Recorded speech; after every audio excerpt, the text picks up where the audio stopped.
네, 노동공약 발표된 내용 관련해서 질문 받겠습니다. 네, 여동준 기자님. 네, 안녕하세요. 저 뉴시스 여동준 기자입니다. 두 번째로 뽑힌 것 중에 상시 지속 업무와 생명과 안전에 직결된 업무 정규직 고용 법제화 부분에 관련해서요. 이 부분 제가 알고 있기로는 공공부문 비정규직 노동자 정규직 전환 가이드라인에 이미 현 정부에서 추진하고 있는 내용으로 알고 있습니다. 인국공 사태 등에서 반발이 있던 내용인데 이거 관련해서 어떻게 해결하실 생각이신지 여쭤보고 싶습니다. 이게 이제 바람직하다고 해서 정부가 추진하는 것하고 국민적 합의, 즉 법을 통해서 제도화, 강제하는 것 좀 다를 겁니다. 근데 실제 여러분 아시다시피 위험의 외주화 또는 생명과 안전에 관한 업무는 직접 고용한다라고 하는 얘기를 우리가 수년 동안 해왔지만 실제 진척은 되지 않았고, 그게 진척되지 않는 사이에 이 불안전한 환경에서 많은 사람들이 위험을 겪고 위험이 현실화돼서 이 세상을 많이 떠났지요. 그래서 제도화한다는 말씀을 하나 드리고요. 인국공 문제는 이건 비정규직의 정규직화 문제여서 생명 안전에 관한 업무 직접 고용과는 직접 관련은 없어 보입니다. 안녕하세요. 머니투데이 김지영 기자입니다. 공공부문의 비정규직 공정수당 도입 약속해 주셨는데 경기도처럼 기본급 5에서 10% 수준으로 구상을 하시는지 그 규모 궁금하고요. 적용 시기도 좀 구체적으로 설명 부탁드리겠습니다. 그리고 또 하나는 비정규직 같은 경우에는 주로 한 70%에서 80% 이상 30인 미만의 사업장에서 일을 하고 있다는 통계도 있는데요. 사업장 규모에 따라서 민간 확대 방안 좀 세부적으로 구상하시는 것이 있는지 궁금합니다. 공정수당에 대해서요? 네, 알겠습니다. 우선은 정부 정책은 세부 집행계획은 사실 이제 당선이 되면 인수위를 통해서 계획한 다음에 긴급한 것은 이제 취임 즉시 시행하는 게 맞을 겁니다만, 공약 단계에서 아주 세부 집행계획을 꾸리는 것은 약간 과하다, 이런 생각이 좀 저는 듭니다. 저는 내년 정도부터는 바로 시행할 수 있을 것이라고 생각합니다. 그리고 규모나 비율 문제는 일단 경기도에서 제가 직접 설계했는데, 이 경기도에서 해외 사례들을 또 조사를 해보면 되게 많게는 10%, 5%, 7% 이런 정도로 단기 계약제에 대해서 추가 인센티브를 지급하고 있었습니다. 물론 우리나라하고 다른 거는 정규직, 비정규직이 똑같은 일을 하면 비정규직이 오히려 보수를 갖거나 더 많이 받고 있는 게 보통인데, 거기에 더해서 이제 5%, 10%를 더 지급하고 있더라라는 그런 얘기입니다. 근데 우리나라는 이미 정규직 대비 비정규직 보수 비율이 60% 이런 정도밖에 안 되기 때문에 사실 10% 더 지급해도 70%를 넘지 못하는 상황인 거죠.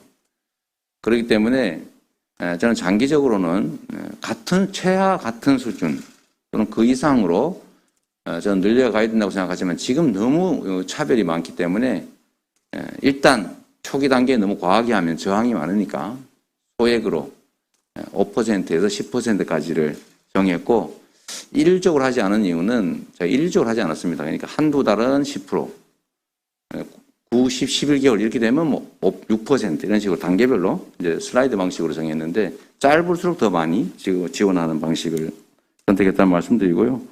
그러면 어느 정도 규모로 할 거냐? 일단 경기도에서 했던 수준이 한 7, 8% 선 정도의 비정규 고용 불안에 대한 공정수당을 지급하는 것은 예산상으로는 그렇게 큰 부담이 되지 않습니다. 그래서 곧바로 시행할 수 있을 거는 말씀드리고, 좀 길게 보면 계속 공정수당 형태든 아니면 불안정 고용 수당이라든지 이런 부분들 기타 등등의 제도를 좀 많이 만들어서 최소한 동등하게 같은 일을 한다면 동등한 임금을 받을 수 있게 하겠다는 뜻입니다. 이게 민간 영역에 그럼 적용할 수 있느냐?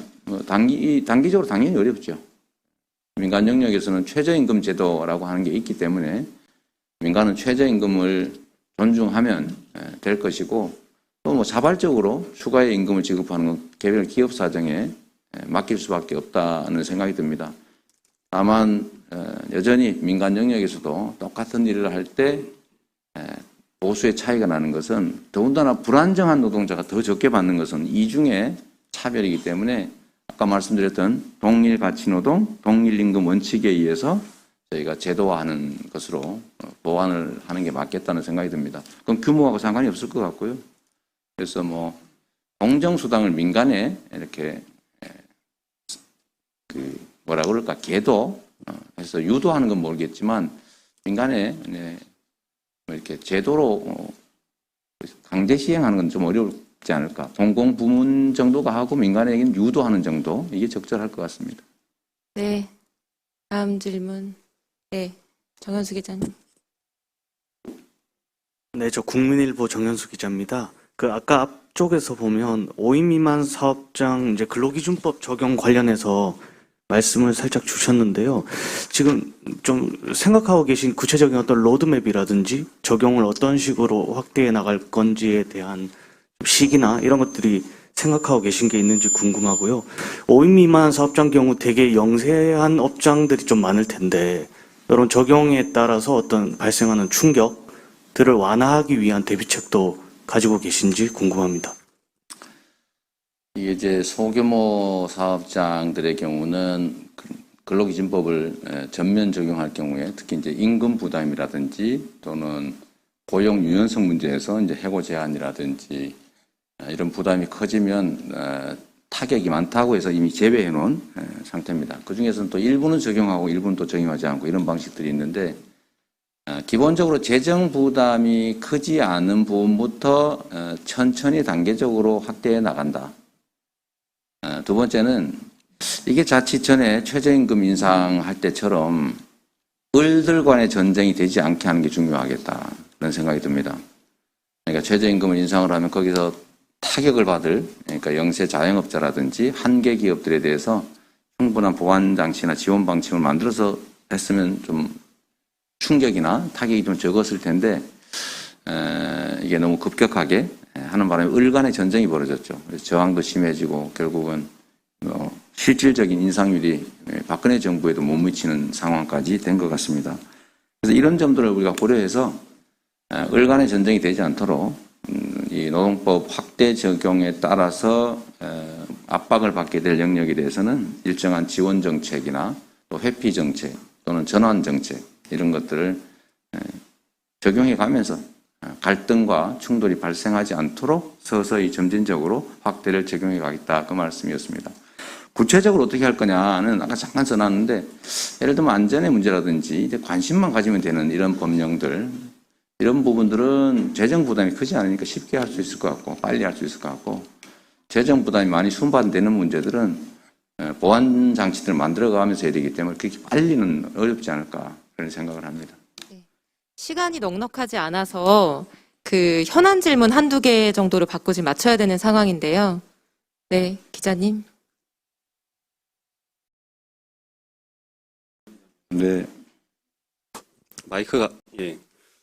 후보께서는 10대 그룹 경영자들과의 대화에서 중대재해법은 입증이 쉽지 않아서 실제 적용하기가 어렵다는 취지의 말씀을 하신 적이 있습니다.